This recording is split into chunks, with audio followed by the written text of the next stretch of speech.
Office Space came out in 1999, so 26 years ago, and it is way more relevant today than it was when it came out, and it was really relevant when it came out. It is a film about basically the hell of working in an office. One of those offices with cubicles and photocopy machines and 8 different bosses who are always telling you the same thing, and memos. And when it came out, most of us were working in offices.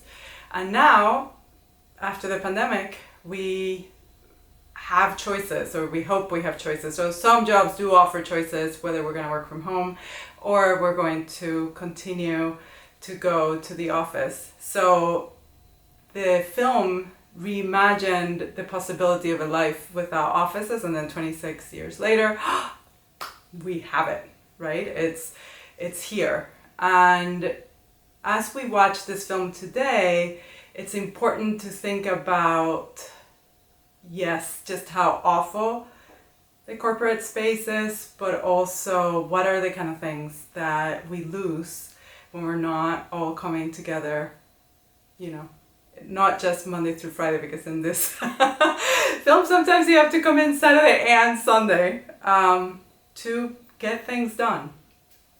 So it follows Peter, who is played by Ron Livingston, and he has a horrible job as basically a coder at a place called Innitech, which is basically, we have no idea what they do because it doesn't matter. It's one of those places that basically don't make the world better as far as we understand it. They have those weird names. It's all cubicles, and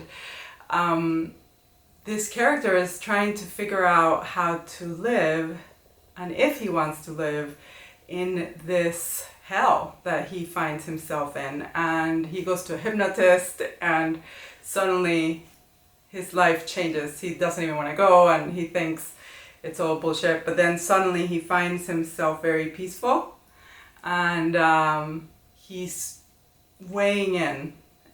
Do I stay? Do I go? What is the point of my life? And in the film, he has no idea what the point of his life is, right? He's like, I would just like to do nothing, which isn't the most exciting way to live. And it's, for a character, we know that that's not exactly what can happen for them, because it's hard for us to root for somebody to do nothing. But the film captures the horrors of corporate life better than I think any other film, and in today's world it's a vital example of why so many people are walking away from it. In Office Space, you have the sense that there's no reason why things are being done, and that the corporation doesn't love you back, and by God, the photocopy machines never work. They should have had fax machines, because back in the day, that was the most frustrating thing, at least for me, when I had to do office work.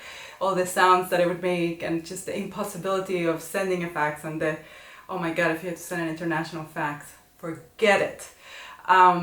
Now we have email, which great, and we don't no longer print memos, which they keep doing in this show, with this film. And also, by the way, they're probably, no doubt, that's part of what is being photocopied.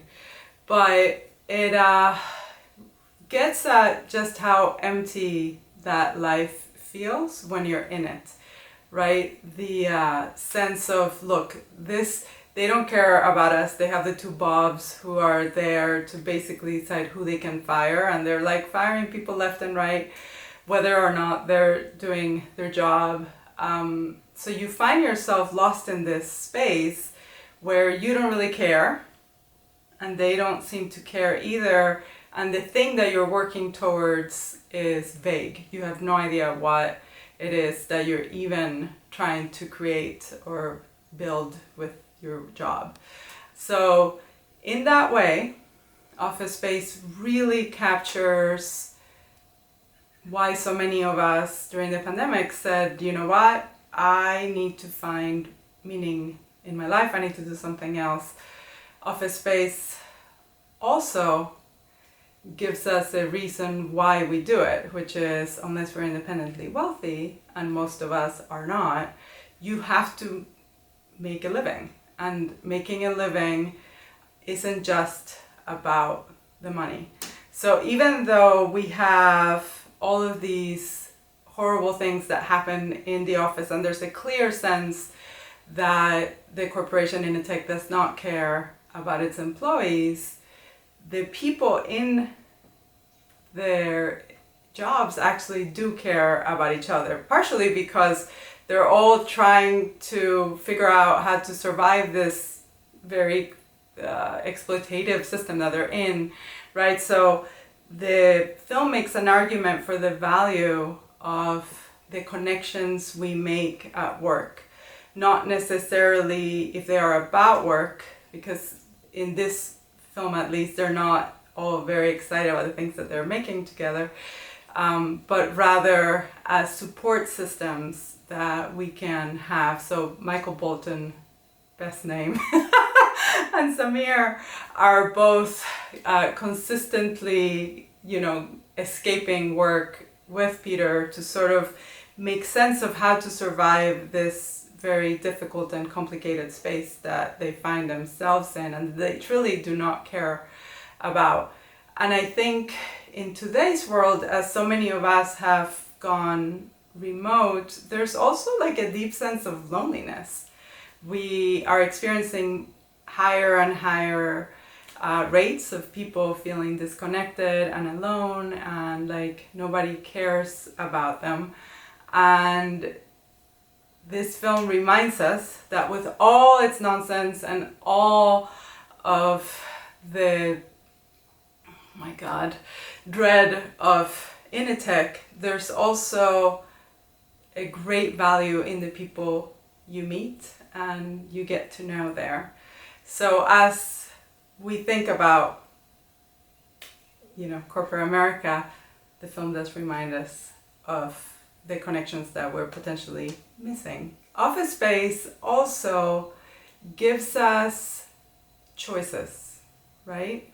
You can keep doing the corporate life, which is what Michael Bolton and Samir decide to do. You can just say, look, I am going to continue down this path because it's the only path that makes sense to me. Or you can find a different path that makes you feel happier, maybe not as fulfilled. Peter ends up working in construction at the end because for him, the idea of like building things, they're not even building things. At the end of the film, they're basically picking up the debris from the fire of Innitech, which is great. But he's so happy doing that because it feels like he's accomplishing something. One of his great pieces of despair, the thing that keeps torturing him while he's working at Innitech, is that he doesn't know what he's doing. Like none of it makes any sense. And here he can see that the dirt got moved from here to here and there's less of it. So the film gives you paths, right? You can either choose to do the corporate thing if it works for you, or you can find another space that you can inhabit that doesn't make you feel as aimless, but that still hopefully works for you. But at the end, the message of the film is that, yes, we have to make a living, and we all do, unless we're independently rich, which is a very small percentage of people. But at the end of the day, after we've made our living, the most important thing are the people in our lives outside of that living. So we have Jennifer Aniston, who ends up with Peter, and he has his friends. He still continues to find meaning, but he finds it in doing something that gives him some sort of sense of satisfaction because he accomplished something, but particularly in the connections he has made outside of work. So there you go.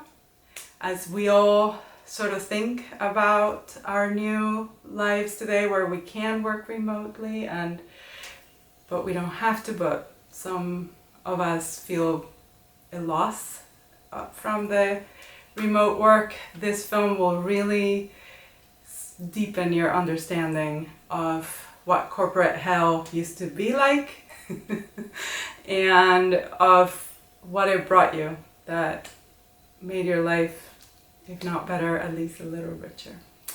So, have you seen Office Space? Do you want to? Have you seen it lately? Do you want to rewatch it? Do you agree? Do you disagree? Let me know in the comments, and please subscribe and like.